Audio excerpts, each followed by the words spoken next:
Zdravím priaznivcov firmy Starbites, takisto priaznivcov rybárskych potrieb Movis. Volám sa Majo Kobetič a som spolupracovníkom firmy Starbites už cez 15 rokov. Firma Starbites je jeden z najväčších výrobcov boilies vôbec v Európe.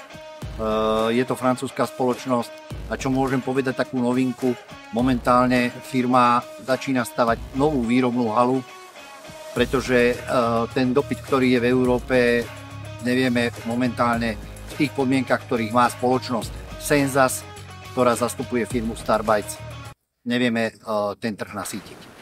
Spoločnosť Movis rybárske potreby hneď od otvorenia začalo spolupracovať s firmou Starbites a predáva komplet celý sortiment firmy Starbites, takisto firmy Sensas a ďalšie spoločnosti, ktoré patria pod spoločnosť Sensas, sú prívlačové spoločnosti, to je Ganky a Ilex. A čo sú moje najobľúbenejšie boile od Starbitesu? Keď sa nad tým zamýšľam, stále je to tá boila, ktorú určite vy všetci poznáte, je to SK30. Používam aj iné, ale tým, že to portfólio máme veľmi veľké, nedá sa skúšať a testovať všetky boile, čiže každý si vybere nejakých 4-5 druhov, ktoré stále chytáva, ktoré má obľúbené a u mňa je to naozaj tá SK30.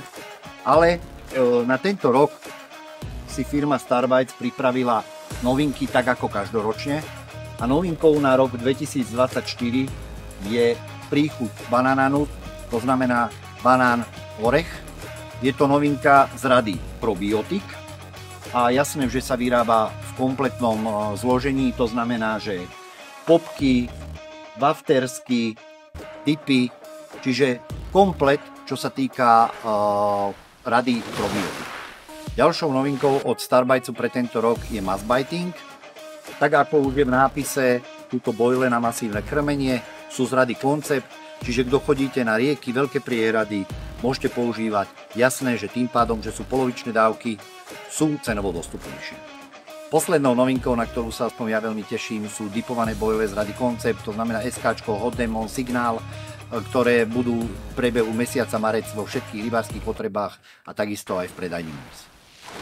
A tí, ktorí by ste si chceli zakúpiť produkty spoločnosti Starbites, kompletný sortiment nájdete v rybárskych potrebách Movis, v Bratislave v Devinskej Novej Vsi, v objekte spoločnosti Squarebiz, hneď vedľa metra. Čaute, čaute. Movis? Movis. Movis? Ty hluchý? Movis. Movis? Movis.